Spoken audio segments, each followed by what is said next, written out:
कहाँ के खुदा रहे, कहाँ के पियर माटी, कहाँ के खुदा रहे, कहाँ के साथ सुहागी माटी कोड़े जा कहमा के साथ सुहागिन मत कोड़े जाते हैं, कहमा के साथ सुहागिन, कहवा के साथ सुहागिन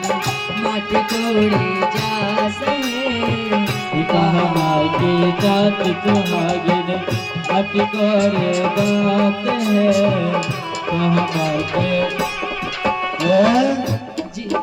इस लड़का के जैसे दुल्हा सरकार के मम्मी जी अपने आ जाओ यहाँ।